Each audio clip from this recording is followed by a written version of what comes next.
President Biden is reportedly restarting construction on a 14-mile stretch of border wall near the Rio Grande after his own open border policies turned out to be a flaming disaster. Gosh, if only someone could have told him that that would happen. Of course, that comes after the latest jobs report missed the mark by about 75%. Whoops. But of course, the White House says people not going back to work has nothing at all to do with the federal government money that they're getting to sit on their butts doing nothing. Meanwhile, gas prices are up, not just because of a cyber attack on a major oil distributor on the East Coast.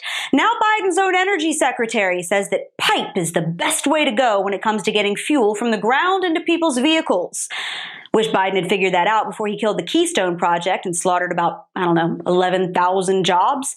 Oh, and Israel is getting attacked by Hamas. All while the president is, wandering around the White House kitchen looking for a pudding cup.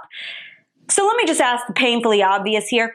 I don't care if you're a Republican, a Democrat, an independent, or a magical purple unicorn. Does anyone in their right mind actually think the past few months have been an improvement over the last 4 years? I get that COVID made for a sucky 2020, but this is shaping up to be a catastrophic term for Uncle Joe. Oh, and by that, I mean all of the rest of us who are going to have to pay for it.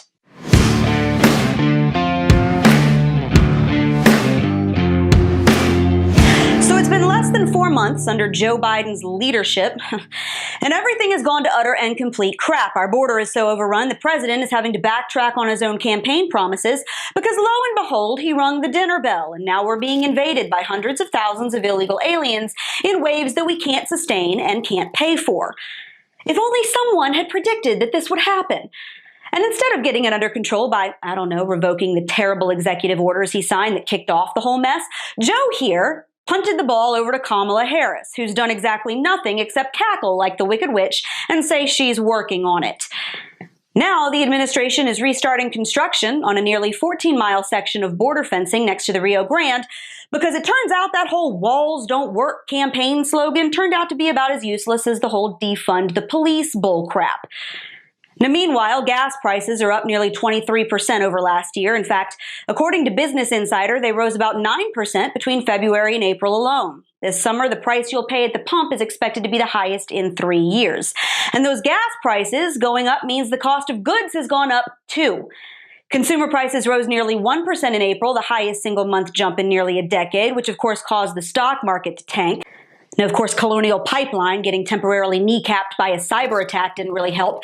But it did get Biden's energy secretary, Jennifer Granholm, to come right out and say that the pipe is the best way to go when it comes to transporting oil. But the pipe is the best way to go. And so that's why hopefully this company, Colonial, will in fact be able to restore operations by the end of the week, as they have said. Funny, that wasn't the administration's mantra back in January when Biden was killing the Keystone Pipeline and costing thousands of oil workers their jobs. I thought pipelines were evil and going to kill us all, and now suddenly they're the premier way to supply the local Exxon. You think? And while it sucks to be paying upwards of $3 a gallon for gas, or in California like $6, I'd feel bad about it, except it's California and y'all asked for that nightmare. It sucks even more to be cowering in your coat closet getting bombed by terrorists, which is exactly what's happening right now in Israel. Because, Hamas. Hundreds of rockets have rained down on Tel Aviv and other parts of Israel this week, most of which were thankfully shot down by the Iron Dome. But more than half a dozen Israelis are dead, though, and about 80 Palestinians have been killed because Hamas likes to hide its weapons in buildings filled with innocent civilians and children. Because they're cowards, and they suck. No matter what anti-Semitic filth comes out of Ilhan Omar's pie hole. Some people did something. And I'm sure this has nothing at all to do with Biden's pathetic negotiations with Iran and promises to lift economic sanctions, that he rejoined the UN's anti-Israel human rights group, or the fact that our position on the world stage now has all the strength of a limp, wet noodle, and our enemies know this administration is not prepared to do jack crap if one of them decides to pop off and start bombing our allies. But don't worry, Biden is sending an envoy over there to try and de-escalate the situation. Maybe he should send Kamala. God knows she's not really doing anything else. Okay. But by the by, guess what didn't happen under Donald Trump?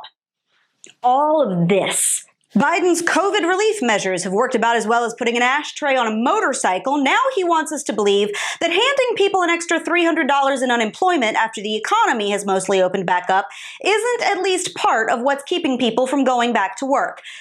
Because we're all too stupid to understand that paying people not to work incentivizes them to not get jobs. But don't worry about any of this, guys. Biden is going to let boys compete against girls in sports, and Pee Wee Herman here is going to fix all our racist roads. So it's fine. Everything's fine. Are you seeing a trend here, y'all? It goes something like this. Liberals promise all kinds of crap on the debate stage to appease progressives who think the world runs on unicorn farts and free stuff. They slam fiscal responsibility as uncompassionate and basic border security as racist, and then when it turns out their proposals are based on fake math and utopian dreams, it all goes to pot because this big government platform doesn't work. It's a lie. It's a sham for votes. And you can talk all you want about how at least now we don't have a president that tweets mean things, but that's going to matter a whole lot less when you're taking out a loan to fill up your car, your kids' school tanks because their teachers are too busy trying to teach illegal alien kids remedial English. Your taxes go into the stratosphere to pay for all the crap liberals want to give away for free. And the rest of the globe goes to hell in a handbasket because soup's on for the bad guys. That's Joe Biden's America. And the absolute disaster that have been the past 4 months is just the beginning. Elections have consequences, and now those consequences are here. And they're a heck of a lot worse than having a president whose tweets hurt your feelings. And that's your Reality Check America. Make sure you subscribe to our YouTube and Rumble pages, like us on Facebook and Twitter, and stay sane out there.